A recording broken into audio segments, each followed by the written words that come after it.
Hey, everybody. Happy Friday. It's your girl, Sabrina, Bree, not Brianna.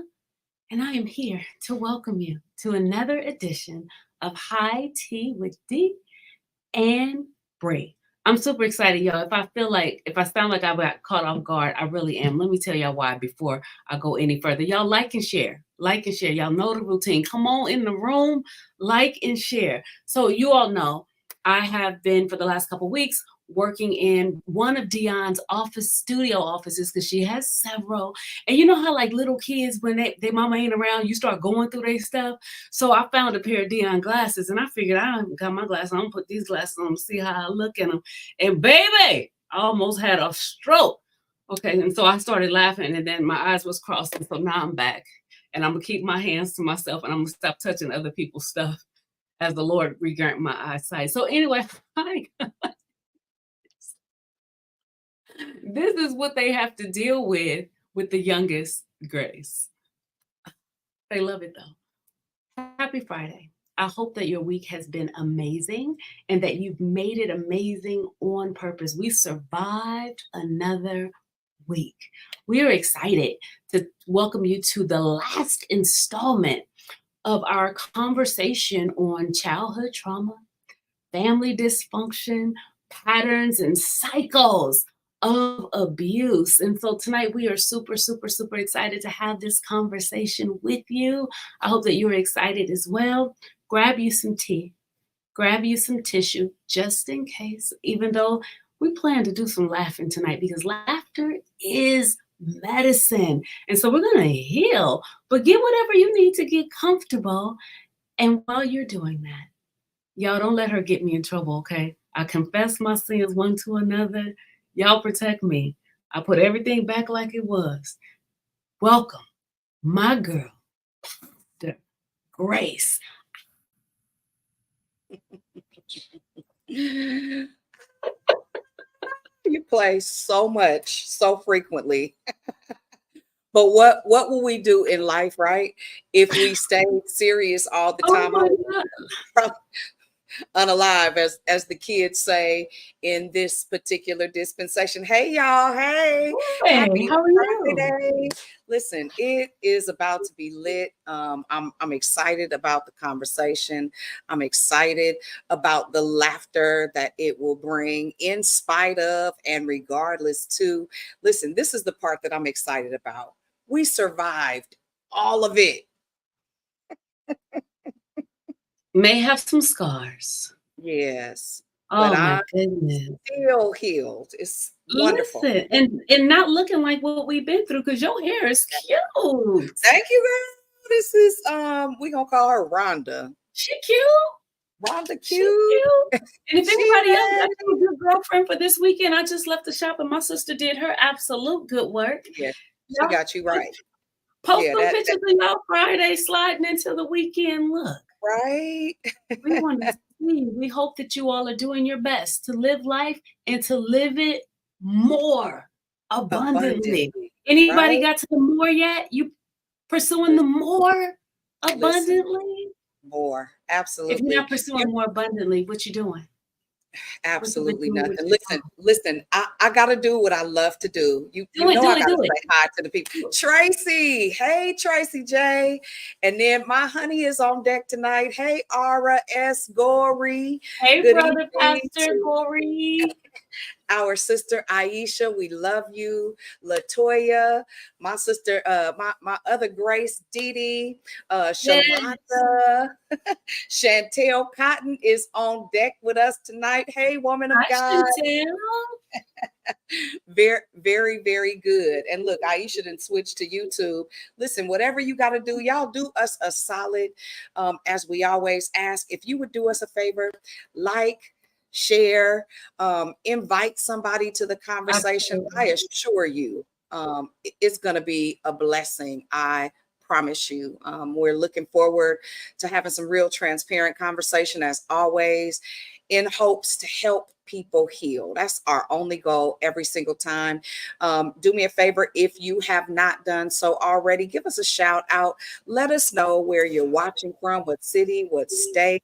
if in fact this series has been blessing y'all, and if y'all would do us an additional solid, and if you have some things, hey Tiffany, that you'd like to talk about, some things that are pressing, listen, shoot us an inbox, put it in the comments, fly a kite, send us a Instagram message, whatever you got to do, because we want to, at the end of the day, make sure that you're getting to the best part of your life. And that calls for healing on every single level. Healing, healing, healing. You must be a prophet, because I literally just had that conversation with someone maybe 3 hours ago.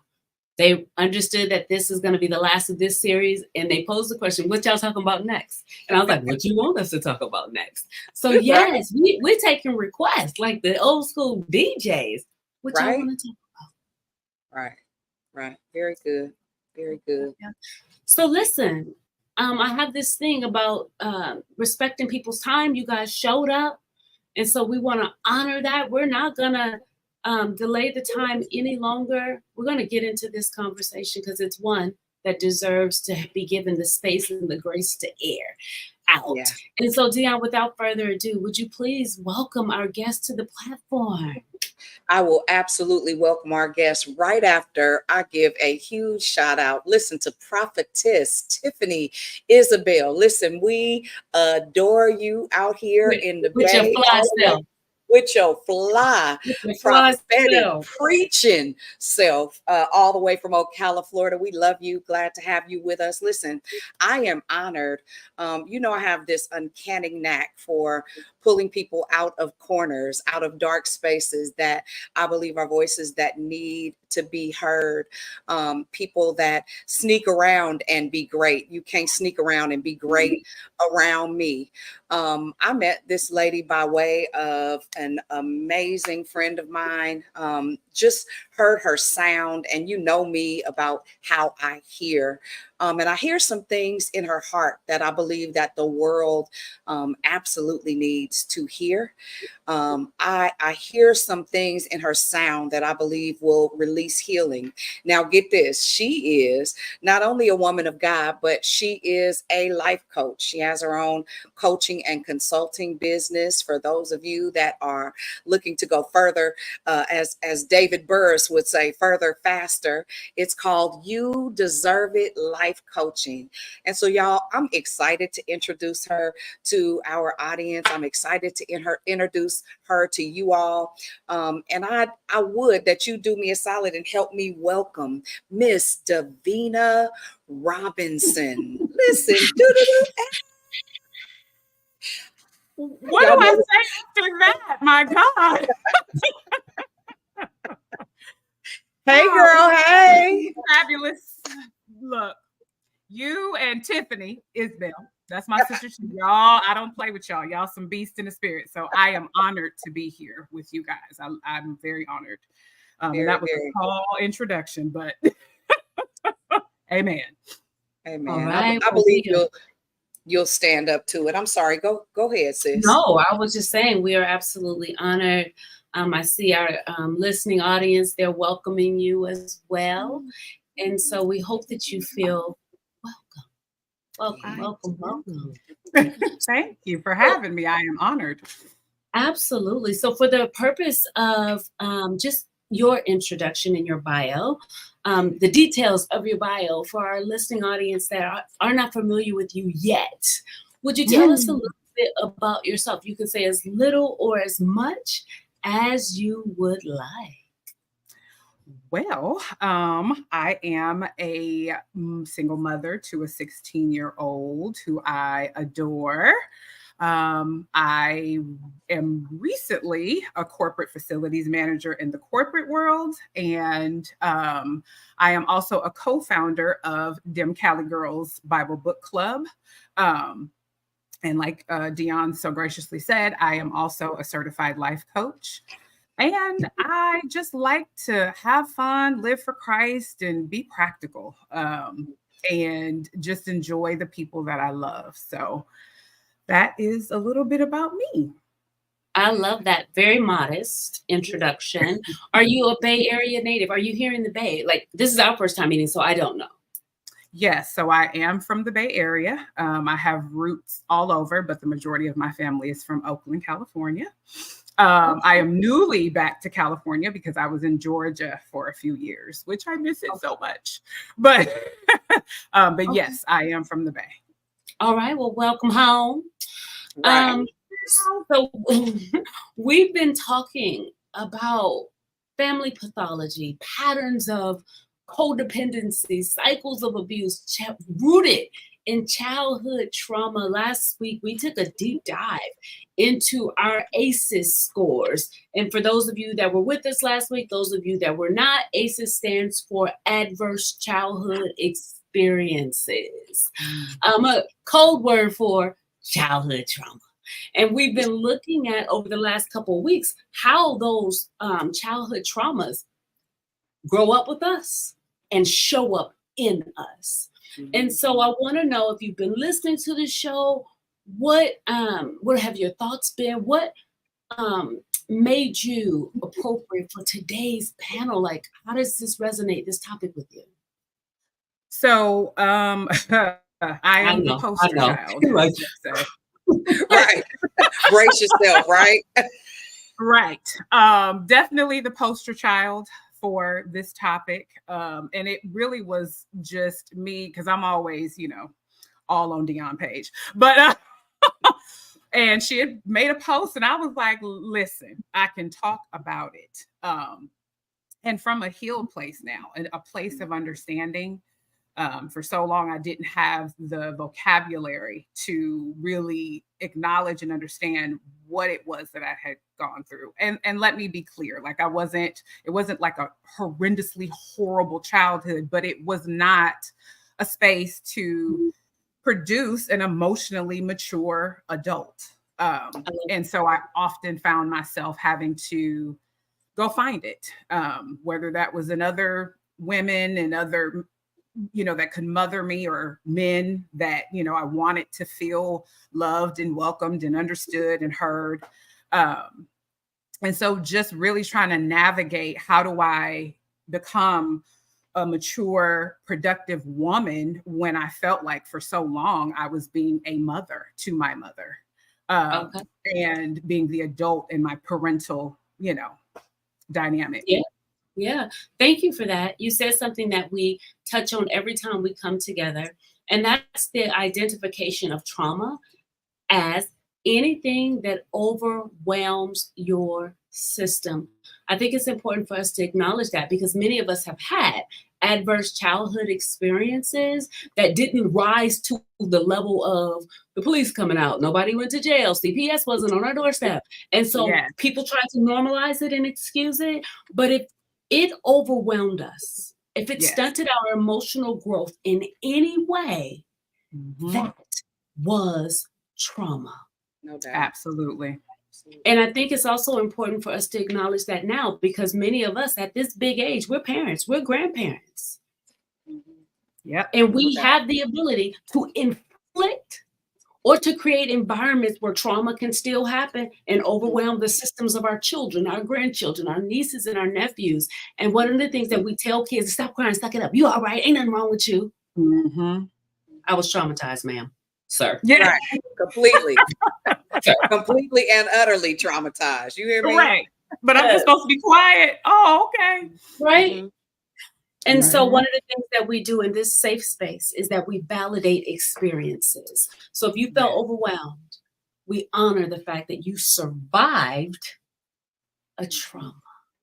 Yes. And still surviving. Come on. Yeah, it's a real thing. I'm gonna share this really quick. I made a post on last week that just got so much traction and so many separate shares. And it read just as simple as you please. Our parents had trauma too, and way less resources. It's time for us to forgive and to heal. Yeah. Most of them did the best they could, right, with what they had. It's something that I talk about. And I think acknowledging, number one, that we had the trauma, we're aware of the trauma. I know I got to a specific age when I started asking questions in my mind. What made you like this? How did you end up here? Like, what made you so angry? What made you so bitter? What broke you? Who broke you? And what will you do to change the narrative, if anything? Because the reality is everybody's not going to do the work to heal, right? Correct. That's an active decision. But that particular post got so much traction because after a while, you kind of take onus of the reality that something happened that created this toxic scenario for you, that put you in a position to experience all of this trauma day in and day out. And then to not only have to live on top of it, but now you have to avoid becoming it. You hear me? Listen, right? But I also know at this stage of our lives, it's an active decision. Like, you choose to heal. You choose to acknowledge that something happened that created this, that it wasn't personal. It wasn't intended for you. But then you have to learn how to climb over it, unpack all of that.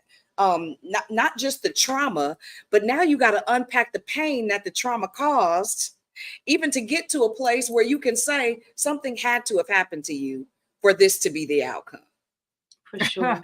You said so much in just that short time. Like my boom, boom, boom, boom, boom. Same. I think the first cannon that went off in my head, you said something about we, as those that would be considered victims or those that experienced the hurt, avoided becoming it. And you know me, did we? Not initially. You might have overcome becoming it, but you became it before you unbecame it. So can we tell that truth? Because if we're gonna have this conversation, and again, this is the end of the installment. So, like Davina talks about healing. This is the healing part of the conversation. And in order for us to heal it, we have to acknowledge it. And many of us was the walking replica of our pain. We became the mirror image. Now, it might not have functioned the same. But that essence, that residue. It manifests some kind of way. It's going to come out because what's in you is going to come out. Familiar. I have a older video on my life coaching page. It was called Unlearn to Relearn. And that process for me took many years, many layers, many different events in my life. And so, you get to a place where you're like, yeah, I'm good. And I healed from that. And I know, okay, I'm gonna move on. And then something else will trigger that same wound. And now you're like, oh, wait, maybe I didn't completely heal from that. And then for us who are believers, it's like levels to this, right? So God, in his gracious manner, will just let you deal with enough of it that you can handle. And then it's like, okay, we're going to put that away for now. And then we'll come back to it. And so I call this a continuous healing journey because I really, truly don't know if it's all gone. I may be in a season of where a lot of it, the bulk of it is healed, but there could be something else when I remarry or get a different job or whatever it is that will kind of perk up in me if something happens. And it's like, oh, okay, well, I need to deal with that. But the blessing for me and a lot of us is we're aware.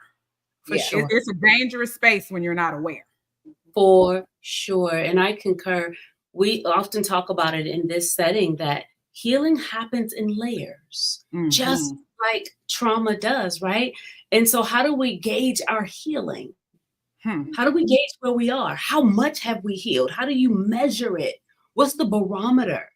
One good way to measure is your reactions. If you're still reacting to triggers. And in order for you to be triggered, there has to be a trauma. Yes. Mhm. Yes. So if you're walking around, I was triggered, then you you have some trauma. A walking trigger, honey. Right, So- right. Folks are walking triggers. You might want to Literally. stop confessing that you healed if you're always being triggered. There is some predominant trauma there, right? But if you're responding the same way you're responding 10 years ago, 15 years ago, if you still come unraveled and unglued the same way you did when you was 21, chances are you've You're done still very there, little. sweet sugar. You still done very little work. But you can still be triggered. But how do you handle it?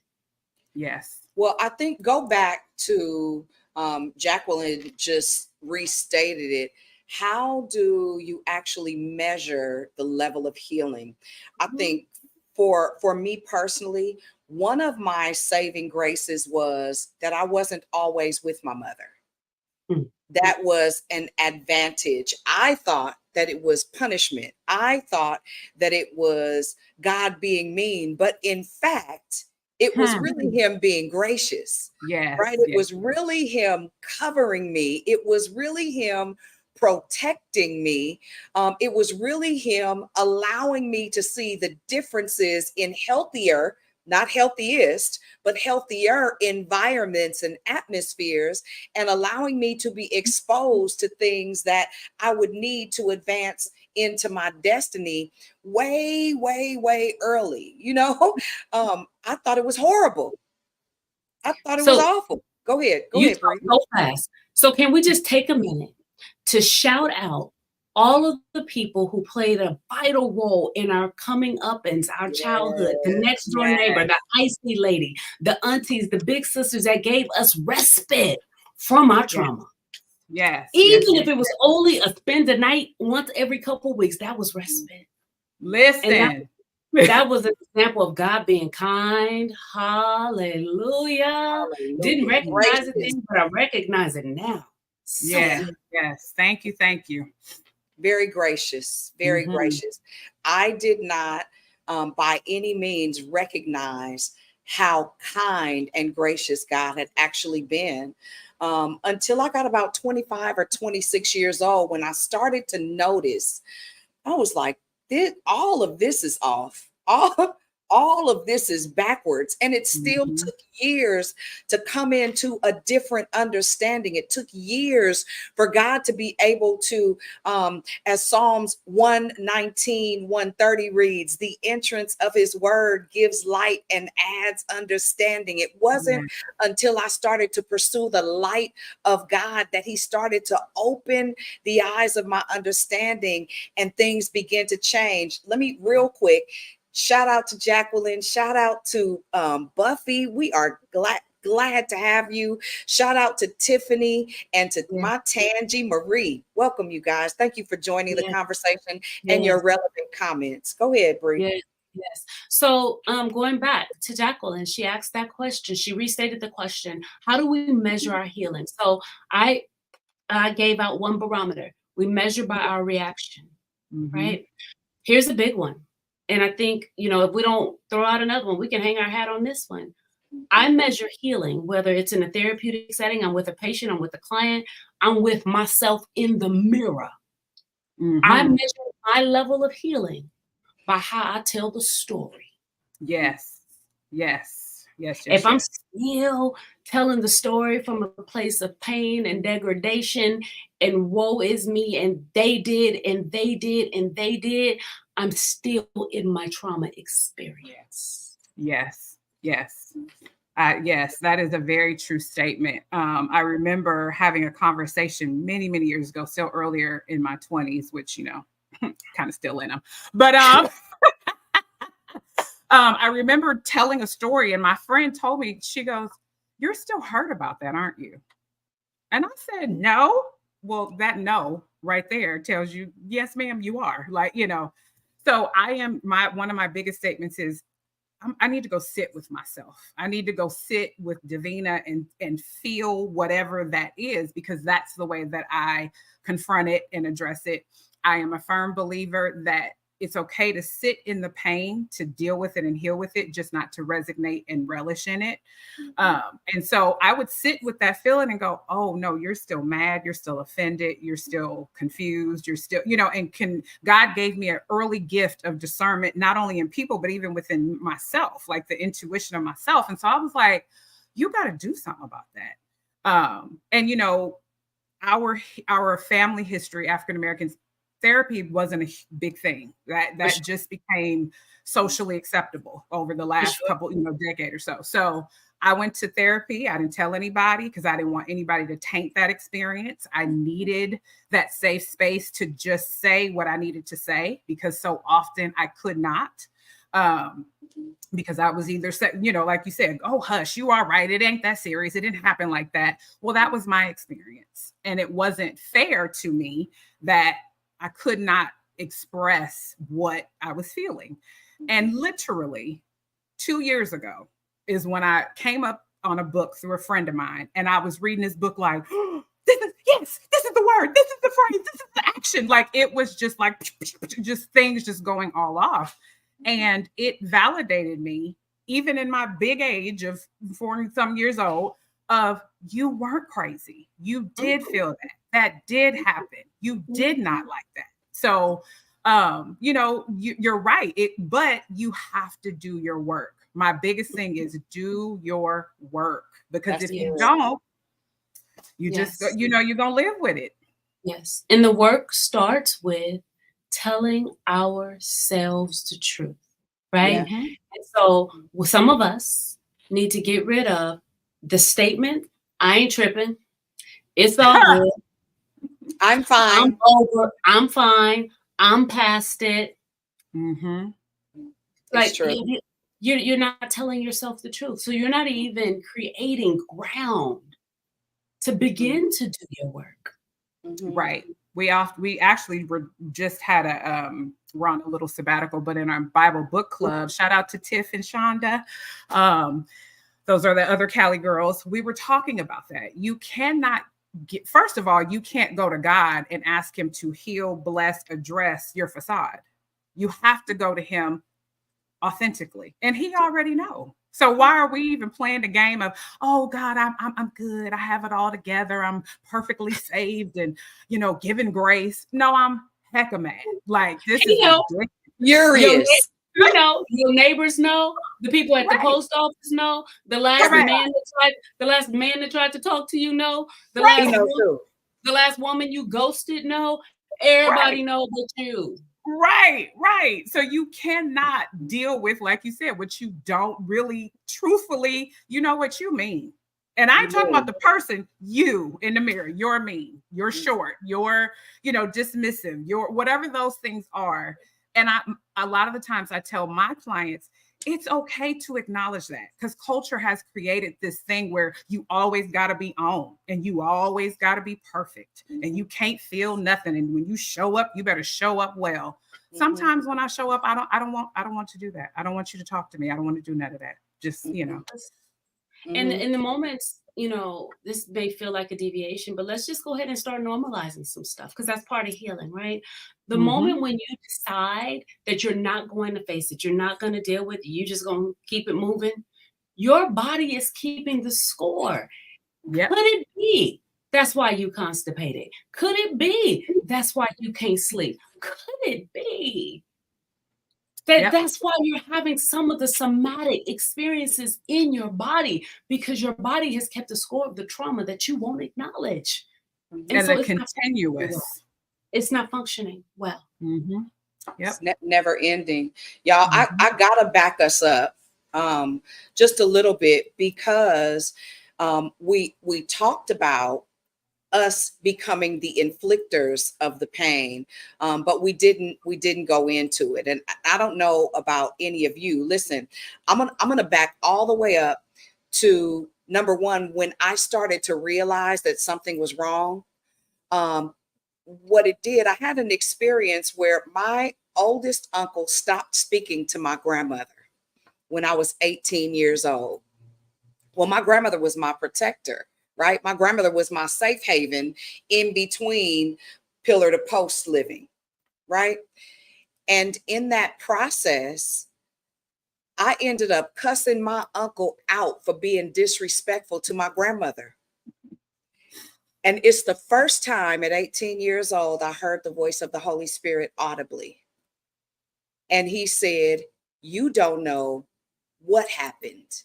You have no idea about the history."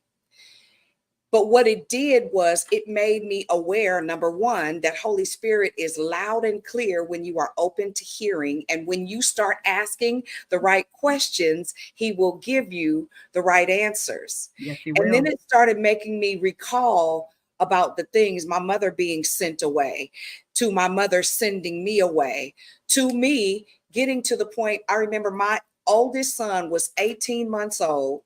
And I had made a decision that I wanted to kill myself. Jesus. Right. And I called everybody and nobody answered. Well, of course, my mother answered this particular time and I asked her to come get my child.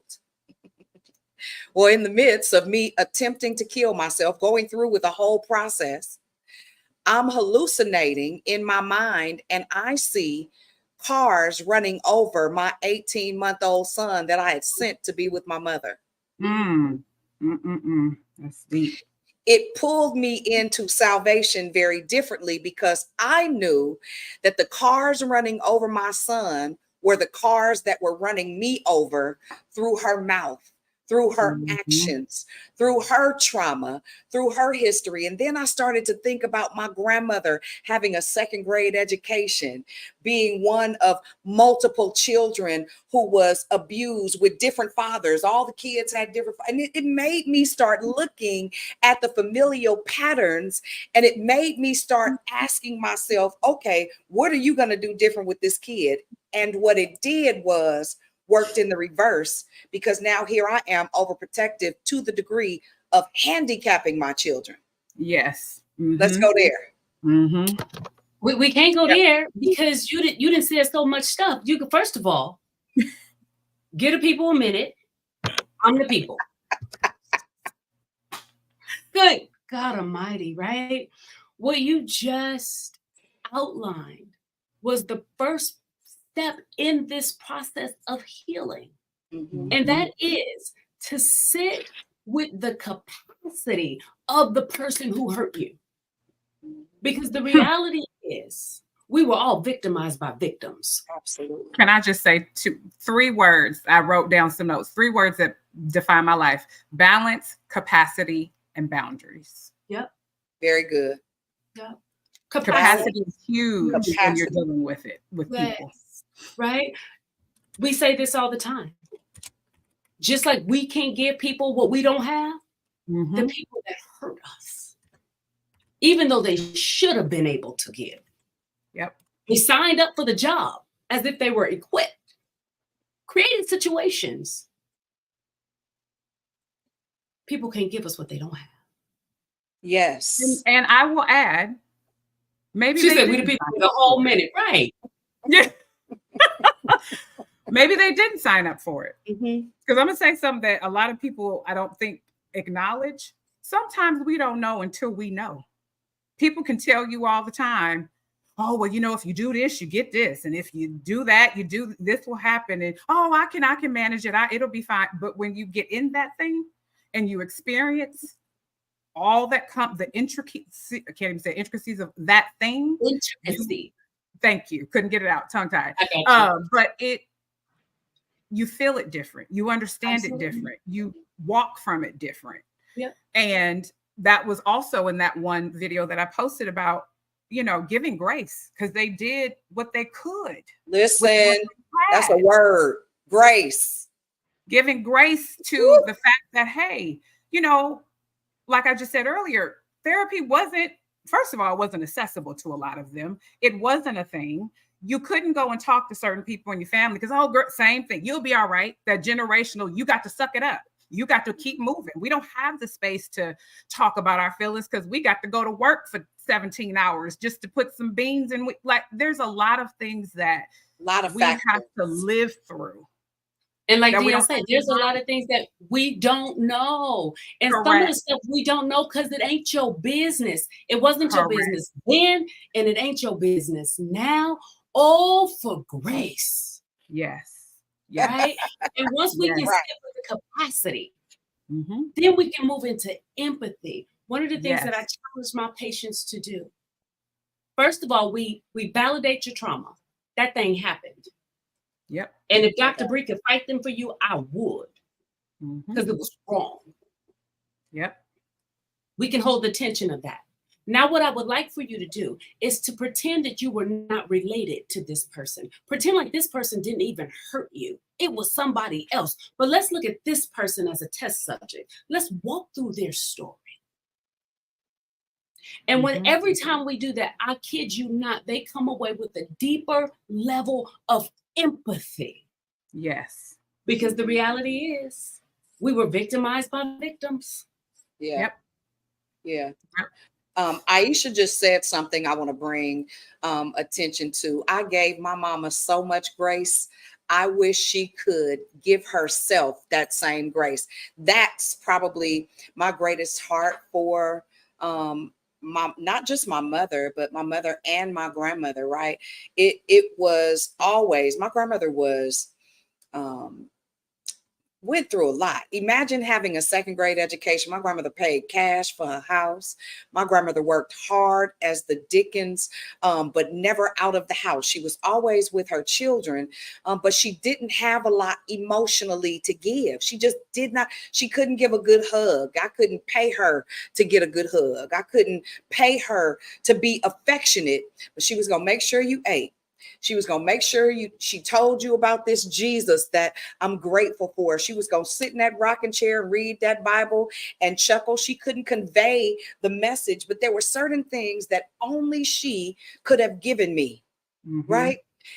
But with very little capacity to do much else. You know, she's taught me work ethic and bill paying and stuff like that, but right. Not relationships. They give you what they have. And sometimes the reality is it just isn't much. Yep. And it's For all us, they got. Right. For us, it may not be much, but that might be all they got. I'm giving you Well, all I got. Listen, Yes. doing the best I can with what I got. So listen, the people is talking and they saying good stuff. Dee Dee says we have to give grace like God gives it to us. Listen, the desire to give somebody grace, the desire to be empathetic, the desire to forgive is unnatural. Right? Especially Many when times they have hurt you. it's unnatural. So many times I'll forgive them when I feel like it. Child, go home. You'll never feel like it. You're never going to feel like they deserve it. We give because we've gotten. We give because we get. We give because we need. Yeah. Right? And so Tiffany says grace comes with healing. It could. But grace can also, maybe. But grace can also come with self-awareness. Yes. I was going to say, and with maturity. Listen, I give grace because I need grace. Because here's the other shoe that drops. I said we were all victimized by victims. But y'all ready for the other piece of that? Everybody, including you and me, are the villain in somebody's story. Absolutely. Listen. There's somebody in third grade, right? From third grade that don't like me right now. You. Right. You the villain in somebody's story. You hurt somebody. Yes. And I know I am, because this mouth, before the Lord started working on it, this one right here, yes, honey. Listen. I have a friend. She used to say I had a tongue like a Ginsu knife, but God is yet working. He's yet working. And at this stage of maturity, at this stage of spirituality, at this big age, if you could have a conversation with them, the first thing you would say is, please forgive me. Please pardon me. Please. By whatever reason, I didn't know. I'm not the same person I used to be. I'm healed. Whatever it is, you want to be forgiven. You want grace. Absolutely. Yep. So we give what we hope to receive. Yes. And we heal along the way. Not only give what we're supposed to receive, but get this. No, what we hope to receive, because we ain't What we supposed to receive. But listen, oh, because what if that's never an option? listen, What if you never get that same grace? And to be real honest, in my story, I don't know that I will ever get an apology. I don't know that I'll ever get even a recompense or a reconciled behavior. I don't believe that that's acknowledge. written in my books. And listen, the acknowledgement was I was only gone for 6 months. Where are you? Yeah. In whose story? Like, well, I lived here for 2 years. I lived there for a year and a half, then moved over here for 6 months before I got back to you for 3 weekends. So don't, please, ma'am, just because I was in the apartment complex does not mean I was under your care. With you, right. If one day is as 1,000 years with the Lord, 6 months is a Woo! Listen. right. And let me say this: It's a long time. it's a long time. When we talk about the grace that we hope to get, I'm not talking about the grace from other people. Right. Our Father in heaven says, if you don't forgive them, Listen, I won't forgive you you. in big trouble, Doc. I'm not even studying you. Mm-hmm. And so a lot of times when we talk about forgiveness, when we talk about grace, when we talk about empathy, we're looking at it from a human perspective. Yeah. Child, it take Dion to talk about reaping and sowing. You reap what you sow, but you don't always reap where you sow. Oh no, because God know how to get you together way better than what you think you gonna reap. And just like you right to it. Just you can reap grace, you can reap empathy, you can reap compassion and capacity. And from someplace you never expected it. I know if I hadn't had all the neighborhood mothers and aunties, and listen, even in my adult years, during my crisis with my baby, God sent me a Cindy Bellanese, honey, and you can't tell me that crazy Italian, amazing, brilliant, beautiful woman and Miss Beatrice Fortenberry. You can't tell me them two women did not only serve me, they took the best care of me. They mothered me so fiercely. And I was like, God, how do you, I mean, in a moment again of what could have been reoffense, which it was another layer of healing for me. You'd have to ask the Graces about that when they show up at my house and I'd literally fall in all of their arms because I was at my wit's end with what is this? And how do I, now this is at 40 something. This is not Tuesday or, this not 25 years ago. Right. And so you get to, yes, and it's the truth. And so I've mothered everybody, and I don't do it on purpose. It is innate, even with going through the process that I've gone through and the pain that I've gone through, it made me a very different person.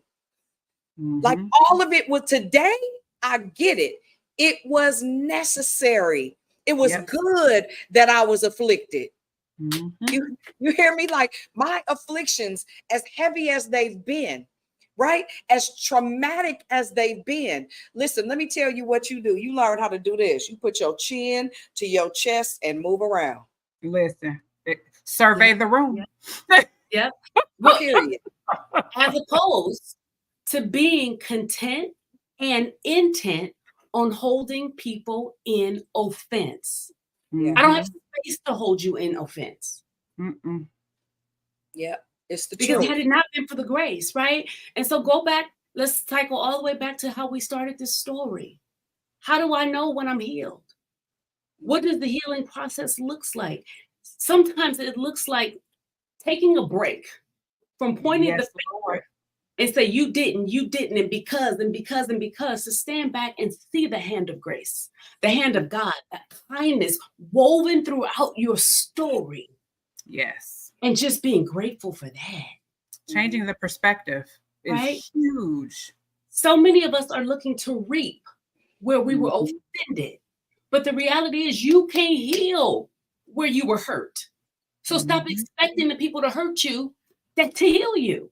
Right. That's not even logically possible. It's true. It goes right back to what you said, though, too, Davina, with regard to finding that proper balance. recognizing when your capacity needs to be expanded, and having the wherewithal, the wisdom, and the courage to set healthy boundaries and maintain them. And that looks different for every person. Right. And being comfortable in those boundaries, right? A lot of the times I have conversations with people, you know, and I'm going to just throw this in there. Can we stop with the, well, that's your daddy, you know, that's your mama. Let's stop doing that, because everybody's hearing. You might have been a little loose, sis. Or that's your uncle, or that's your, which also is a breeding ground for allowing people to continue to abuse you and mistreat you. Because it's permission. Yes, because you're this title, I have to allow. Yes. No. And the boundaries, one of the things that I am very adamant about is making people, and I even tell my 16-year-old, I want you to grow up and question everything I taught you. Question it all. Yes. Because I did the best I could do with what I have. But that might not serve you later. That might not serve your children. That might not serve your purpose in this world. But also, your boundaries are not disrespect. And a lot of the times, especially when you're dealing with people who are emotionally immature, or people who are manipulators or are narcissists, they will make you feel like your boundaries are disrespectful. Absolutely. It's wrong. And just because you forgave someone doesn't mean they have access to you. That is just, shh, don't say nothing. Just sit here. Just sit here. Stop. I want people to stop. You can forgive people. And because I'm not talking to you don't mean I'm mad. I'm not mad. So you just don't have access anymore. So if we're going to have this conversation, I think we should have the conversation about what forgiveness is.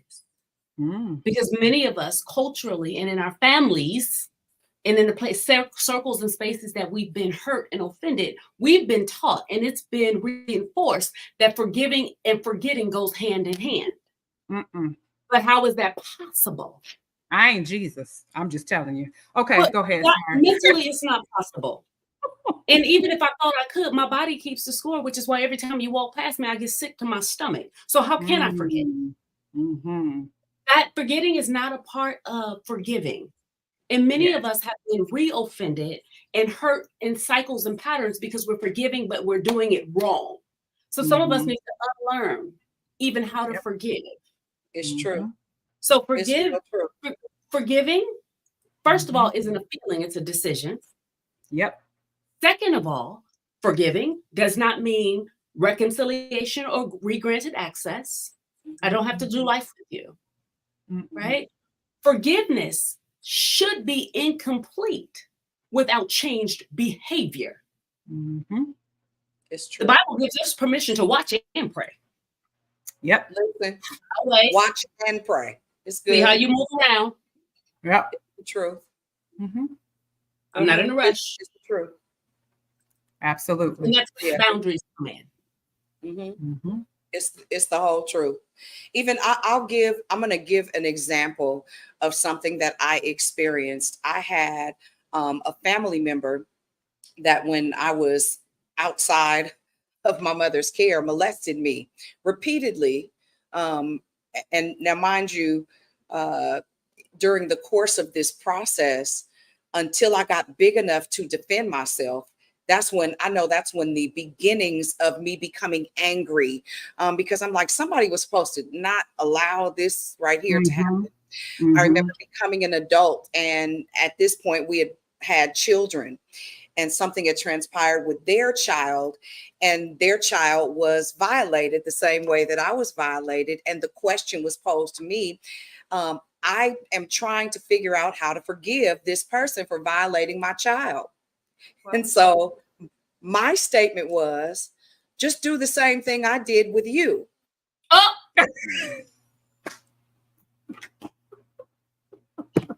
Somebody come get her. Come get her. But I needed to be in the room. Teleport me, Jesus. I made a decision to forgive you.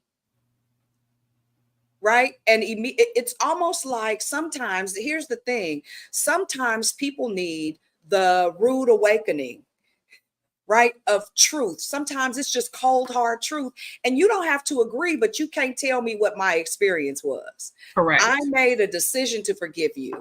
Forgiveness is a decision. And if in fact you were to ever see myself and this person in the same room, you'd never even know that anything happened because I forgave. But let me be clear. I absolutely did not forget. I didn't forget what happened at all. And seed time, listen. I was trying And not to go harvest, there. I hey, was trying. listen, it's I don't care. You better play harvest failure, crop failure on some of the seeds that you've sown, because they come back, right? And I'm probably the wrong person to ask a whole bunch of questions, especially if you've positioned me to know something different. Mm-hmm. I'm about to twist. Because I'm always say what it really is. Correct. As no matter how uncomfortable you'll be, because that's what I'm called. That's my job. Yep. Right. So do the same thing for them that I did for you. And I said it with a smile, and I didn't feel any kind of way. That's the point. And pray to the Lord of the harvest. Listen, that pattern is interrupted because absolutely you reap what you sow. Yep. But you'll always reap where you sow. Mm-hmm. If you 5, if you 25, listen, them seeds you plant, little sweetie, they're coming up. Yes, they are. Somewhere. Now, again, it goes right back to grace and mercy. We praying for grace and mercy consistently. But at the end of the day, listen, if I handed somebody my life story in a notebook, you would swear I have Munchausen's. You would think I was an absolute attention whore, and I just needed somebody to validate that all of this stuff happened to me because God knew that I wouldn't be ashamed to talk about it. Some of the stuff we're going to talk about is, you think you clutched your pearls with it. This is nothing to me. Listen, this is tidbits to me. If I got to telling some of the real rough stuff that I went through to get to here, I promise you would say I make stuff up randomly. If I didn't have a cloud of witnesses, go ahead, Brewery. No, because listen, I'm about to run out this office. Listen. And I think the time is far spent, and it's dark outside. Please don't make me run outside the office. Yeah. You have said so much in just that short moment. One of the things that's ringing in my ear for those of us that are listening, that will watch this later, we have held on to the offense so long because we're waiting for justice. And just that story, a clear picture is painted. You don't have to pursue justice. The Bible says, vengeance is mine, says the Lord. I will repay. Being blessed is your business. Paying them back, getting them to acknowledge and do all of the things is God's business. The only thing you have to do is heal. Yep, waste of time. Heal.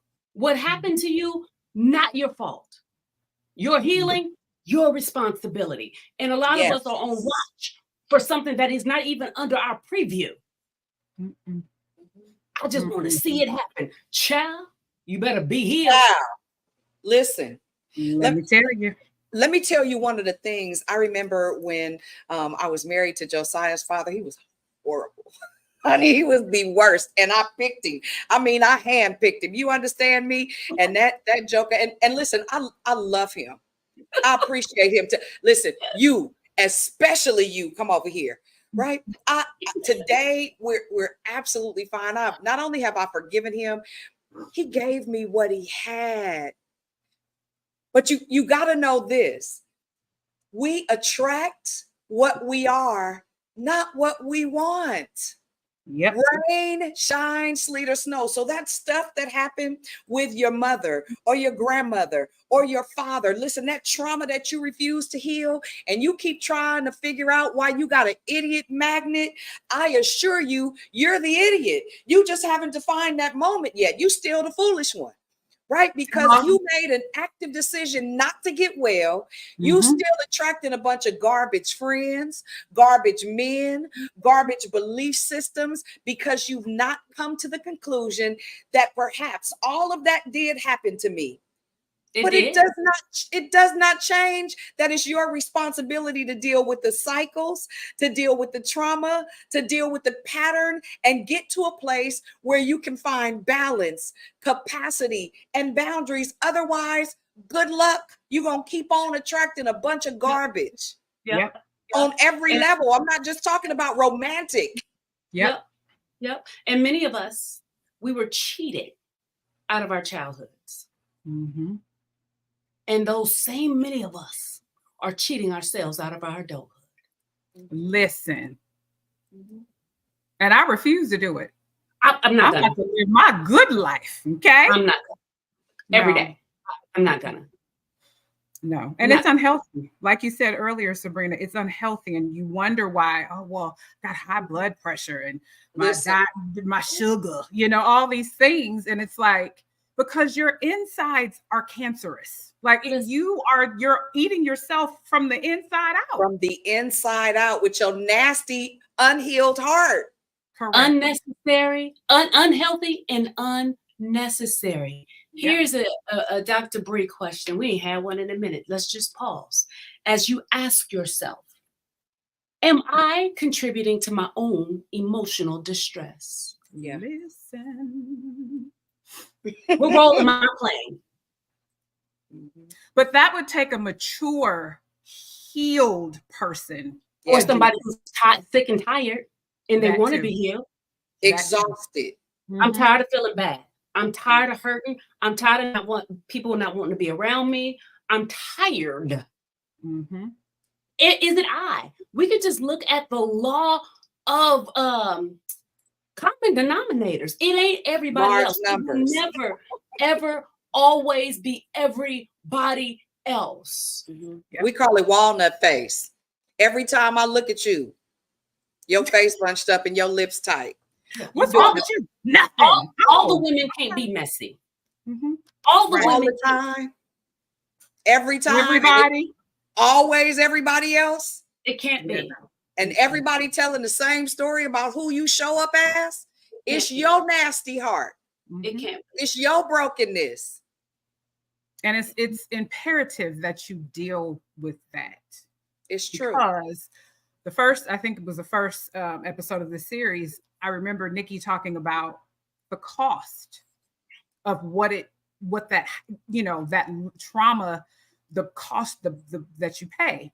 So it's like, there's so many different avenues and things that you pay, not only just, how you relate to other people, but with your own self, right?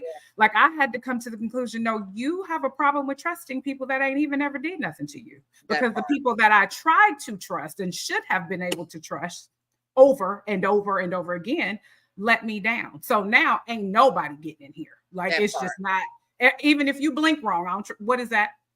But that's who wants to live on edge all the time. Now there's, again, balance, because you do need to pay attention, but it was okay. And then it's I don't need nobody to care for me, because I had to care for myself. And I don't mean, room, food, but my emotional space. Yeah. Nobody cared about that. It was, you perform, you show up, you do for me, so then it was like when people showed their care, oh no, I'm good, I don't need it, I got it, but I had to recognize that's a problem. And not only did I have to, the Holy Spirit dealt with me and said, no, we're going to fix that. And we're going to get rid of that pride that fuels that too, because that doesn't, and then just being independent. I got it. I can do it. I don't need nobody. This on me. This on Davina. Oh, okay. All right. Yeah. So I had to look her in the face and go, no, you don't have it. Yeah. You're about to fall apart. Yeah. Did we lose Dion? Oh, she looked like she froze. Dion, you still okay? She'll be back. No, okay. Everything of what you said is so true. And there's this misconception that there has to be a level of maturity to even get to the place you're talking about. And I just don't believe that. I think that is a step towards maturity to be there. The only thing we got to do is get tired. Mm-hmm. I can't do this another day. I can't go another further. Mm-hmm. Right? The working world definition of insanity is doing the same thing over and over and expecting a different result. The only thing you have to do is to be ready for a different result. You don't have to know how, you don't even have to know the answers. Just be willing to submit yourself to people who can help you. Mm-hmm. That's it. You Yep. don't have to know. Just Mm-hmm. get tired. Yep. Right? Yes. Being We get tired will being drive you tired. to do what you need to do in most cases, Listen. for sure. Listen, For most sure. of us, that's how we go on diets. That's how we change our eat. We tired. I'm tired of not being able to shop and not fit nothing. I'm tired. I'm tired of walking up these stairs and got to take a break at the landing. Okay. I'm Back tired. hurt. Joints. Knee hurt. Right. Knee, right? Get emotionally tired too. Yes. Mm-hmm. Right? And can we just talk about the idea that I don't need anybody? Right? You mentioned because of what you went through, you didn't trust anybody. And so now you don't you didn't trust the new people. Well, was it a trust issue or was it a you issue? I'm picking the wrong people to trust. Mm-hmm. Right? Yep. Telling ourselves the truth. Mm-hmm. Yep. It's a And for lot me, to live. I don't know because I wouldn't let you in, so I wouldn't even know. Right. I wouldn't even let you in. Everybody can't be untrustworthy. Right. The Right. law of averages, that's not possible. Every man can't be a dog. The law of Mhm. averages, that's not possible. And if that's possible, what does that say about the sons you're raising?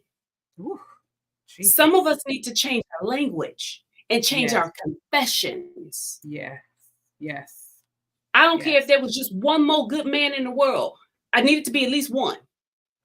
That's all I need. I only need one, just one. And he out there. He out there. he out Right? there. Many, Welcome back. yes. Sorry, Many of us y'all. need to change our confessions. Yes. Yep. Change For our sure. confessions. Stop saying what you can't do. Stop saying what you won't do. What ain't possible. We're relational creatures. We were not created. It is not good for man to be alone. Yep. It's not good. Yep. And Dion is like, I'm gonna get off my soapbox. Done a little life, you learn that.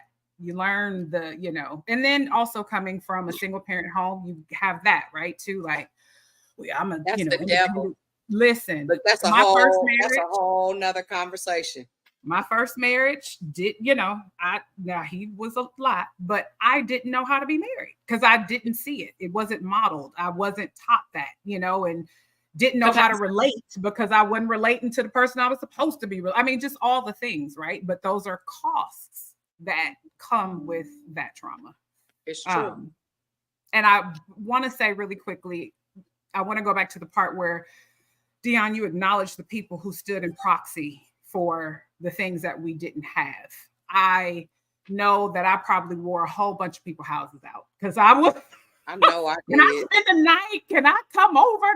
And they so graciously took me and loved on me, gave me what I needed. So that is huge. And it was monumental in me being able to function even how I did, as I came up and grew up and went through different things, even as recent as last year, through way of a job.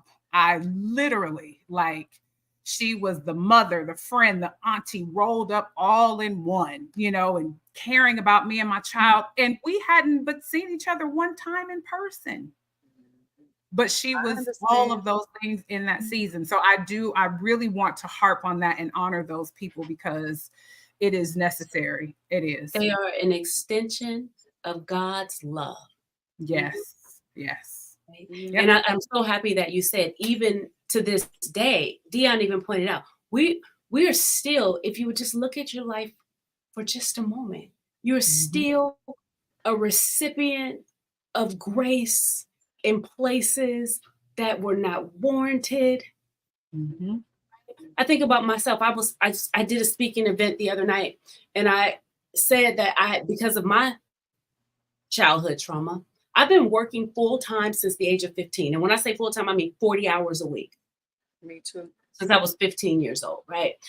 There was no college trust fund. There was no endowments. There was no school clothes. There was none of that. 3 years ago, the executive director of an agency I worked in with part-time, she said, have you ever thought about getting your PhD? If you go to school, we'll pay for it. What school are you going to? Oh, no, not school. Done. Dr. Britt. Right. Amen. Amen. Oh, for grace. Mm-hmm. Because you reap what you sow. Yep. And surely goodness and mercy. All the time. Oh, it's going to follow you. Just do right. Just keep doing right. Just keep doing right. I would like to give an all call for a seed check. Okay. Right. Go for it. And when I say a seed check, I'm not talking about y'all giving us nothing. That's here nor there. I'm talking about the seeds that you've planted in the lives of the people who have not only sown into our lives, but I want you to look in your own hands and consider the seeds that you've sown. Mm-hmm. And begin for real to ask God to give you mercy for my people perish for lack of knowledge, not knowing any better, not knowing any different, and taking personal that which was intended to give you purpose, right? Taking very, very personal the things that God allowed to shape. And I know, don't get me wrong, all the bad things that happened, all of them were not God, but they were God allowed. Nothing can happen without his permission. He knew that you were built for your battles. He knew that you were built for your struggles. He knew that you were built for your pain. He knew that you would overcome if, in fact, you follow the hand manual, the instruction book that gives us all the manufactured steps. Yes. To be the evidence of hope, to be the evidence of redemption, to be the evidence of deliverance, to be the evidence of healing. He knew that you would survive it and you would tell your story. He knew that you wouldn't be cowardice to have overcome. He knew that without question, you would testify to his goodness in spite of your process and your pain. He knew. And I want you to consider the fruit even of your past and even of your pain. And I want you to take a considerable note, right, of the things that you've sown, good, bad, indifferent. And I really want you to examine your own heart and really begin to ask God where you have sown yucky seeds because you didn't have the capacity not only to forgive, to forgive yourself, to forgive your offender, and to move into a place of healing because he knew that day would come, right? And that don't matter how old you are, doesn't matter how young you are. At some point, you got to look in your own hands and look at your own fruit. In spite of what they did, listen, you got to pray for some grace and ask for some forgiveness. Let me tell you something about repentance, because sometimes the forgiveness or the repentance that you're looking for will never come from the people. But when God really begins to heal you, he'll make you apologize to people that drug you, that did you like 12 dogs, that mishandled you, that abused you, that rejected you. I remember I was like, I'm apologizing to her. She did me like 12 dogs. He was like, all right, well then you don't want this healing. You don't want this freedom then. I assure you that people are not ready for that conversation. Woo! Prophetess Tiffany she is. Prophetess Isabel is.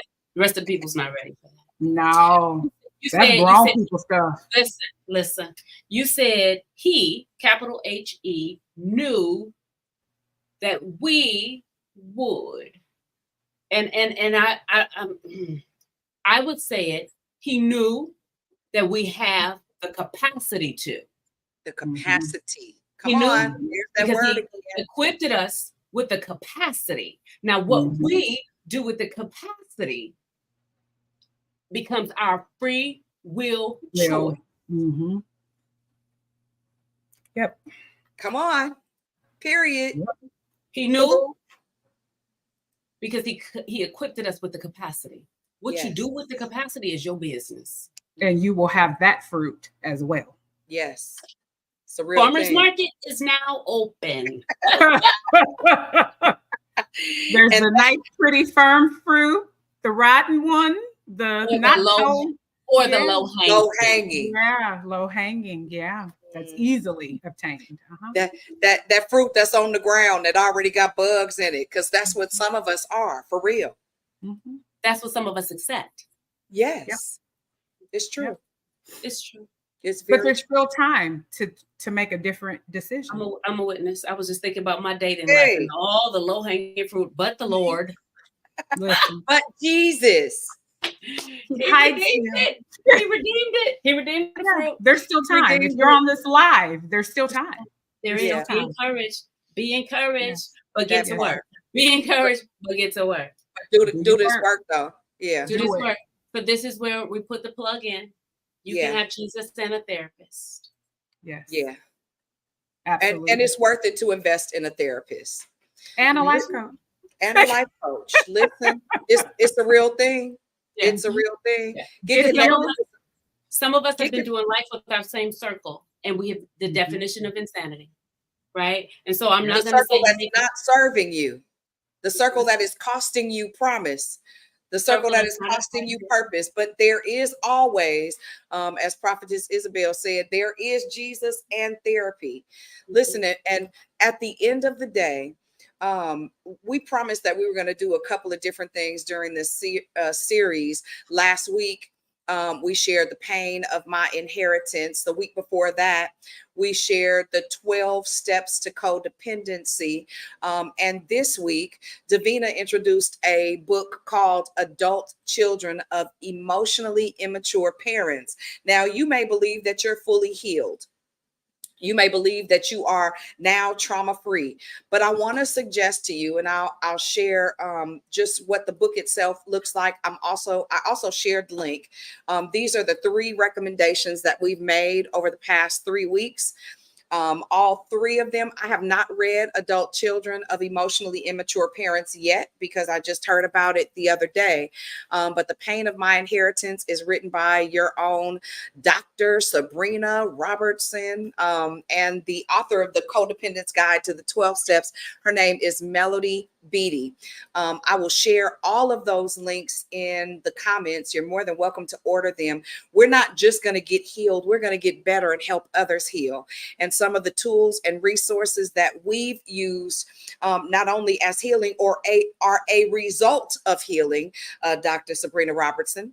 Her healing is written in steps. It's not just a book. It's actually a workbook, and it is often used. All those things in mind, I want us to, number one, if this helped you, if this series helped you, if you guys would share this live with a friend, make sure you entreat someone to be a part of this healing. It's a really, really big deal. And I believe it has the power to be life altering, like for real. And I only know because I am walking in the fruit of doing the work. Yeah, absolutely. Like for real. The Bible say there ought to be some sign, sugar. We ought to know that you're better. We ought to know that you're healed, and we ought to see it resting on your life, right? There ought to be some evidence of having done the work. Here's the book. It's on the YouTube page as well as on the Facebook page. I'll highlight it in mine. Nevertheless, don't hesitate to do the work to heal. Right? To get the resources and the tools that have been working. Sabrina, I'll hand it to you. Yeah, I just want to highlight, you're worth it. You're worth the work. You're worth the investment. You're worth the time, right? I'm going to say it again. What happened to you? Yeah. No, you forgot to ask the one question, Sabrina, we talked about before we started. We sure did. We're not gonna go into a whole nother show, No. but we started talking about the reality of who hurt you. And for many of us, it's not a one person. So many of us need to sit with the reality and the truth of who hurt you first.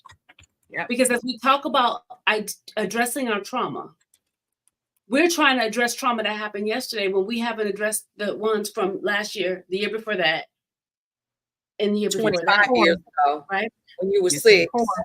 True trauma work starts at your first trauma. Who hurt you first? Maybe that's where we need to start investing in the healing. Because that hurts like a pattern for you to be hurt again and again and again, right? We want you to do your work. We want you to be well. But most importantly, we want you to be encouraged to believe and know that there is a promise after the pain. Yes, it is. Absolutely. Yes, it is. It's the There truth. is a promise after the pain. So Dion invited you all, Pastor Grace, excuse me. I don't like when people just call her Dion for a little bit. It's that Kojic in me. Pastor Grace, invited you all to share the broadcast. I'm going to take it a step further and invite you to listen to it again. Just like when you watch a movie, you see something different. When you read a book, you see something the first time you didn't see. And we talked a lot today. It was a lot of nuggets dropped. It was a lot of microphones dropped. I promise you, if you listen to it again, you'll hear something different. So I'm going to encourage you to do that, not for everybody else, but for yourself. For yourself. And for your children. And your children. Come the on. generation that you will never meet, but will become better because you did your work. Yes. I believe my grandmother would be proud. Is. I believe my grandmother, and as much as she loved me, with everything that she had, the little that she had to show, I'm so grateful for that little seed because she loved me desperately, like for real. She knew you had the capacity to survive. She knew you had the capacity to overcome, to withstand hardness as a good soldier. She knew you wasn't gonna break. Yeah, absolutely. I agree. Pastor Tiffany, please don't preach that before I do. She probably will. If you preach it on Sunday, just tell the people you heard it here first. That's hilarious. Listen, I want to invite you to connect with Davina. You can find her on Facebook, IG, TikTok, and her handle is @YouDeserveIt Coaching. And I also want to invite you, listen, if it's been a blessing to you, you're more than welcome to send us some stars. We like them. And I think we kind of deserve them. We kind of lit on this thing and it's set up. All you got to do is hit some stars. I don't even know where it go or how it go, but. And it's free. Is the stars is free? No, I don't know. I'm not really sure. I ain't never sent none. I think I'm going to have to send somebody some when we hang up. Okay. Sow the seed. Right? So to see the stars. Very, very good. Sabrina, I'll let you close us out. Yeah, yes, I'll let you. I was just going to say, Davina, it's been an honor and a privilege. Before we go, if you have any events coming up, if you're doing anything, whether it's here in the virtual world or here in the Bay, we would love to come out and support you and to be a part of the healing that you are supporting and promoting. Please, like, I know you're friends with Dion, but like include us in it. Yeah. In it. Keep us posted in this thing. You blessed us today. And we believe that we're healing what we can do with you. I'm honored to be in the presence of the giants, of ladies and women of God that you are. This is funny because God has been like, I'm gonna need you to put a little more time over here, sweet sugar. So there are going to be things to come for both my life coaching and our Bible book club session. So I will definitely be sharing that with you ladies. And thank you for this space. I appreciate that. Absolutely. Before we get out of here, would you like to give one final word to our listening audience? Anything you'd like to leave them with? You can do it. It's not as hard as you make it in your mind. You can do it. And like Pastor Dion said, and Dr. Sabrina said, just do the work. Do the work. I often give the analogy of, because I am going to get on somebody's table and get the stomach snatched, but I give the analogy of I almost showed you mine. Almost, my bad. Listen, y'all gonna see the fruit of that labor, but the process is grueling. It's painful. It's nasty. I mean, you got drains, all the things, but when it's all healed, baby, that 2-piece is gonna be rocking. Do you hear Listen, me? Okay. lit. So do In that for back. yourself. Do it for yourself. And that's a great analogy, because as someone who's done that, Hey, it was horrible. But can I tell you I do it again? We'll do it again. give me a doctor when we get off of here. Thank you. We're looking to be snatched immediately again, right? Yes. Because Yeah. for me, it was a worth an investment. So listen, absolutely. Now I can't wear no 2-piece because y'all didn't see this booty. But listen, I wear the hell out of a maxi dress. But that's another story. That's another broadcast for another day. Do your work, people. As always, Dion and I, Pastor Grace and I, count it an honor and a privilege to walk you through this season of your life. We want you to be healed. We want you to be happy. We want you to be healthy and whole. We only know that that's happening is if you let us know. So as you continue to do your work, reach out to us, stay in contact with us. This is the end of this series. We need to know what y'all want to talk about next. Tag us in a post. We're looking forward to chatting with you then. That would be, listen, have an amazing weekend on purpose. Amazing weekends and days don't just happen. We make them happen. So listen, this is your girl, Dr. Bree, on behalf of myself and my favorite girl, Dion, the radical midwife. You all have an amazing weekend and we'll see you next time. Bye, guys. Bye, guys.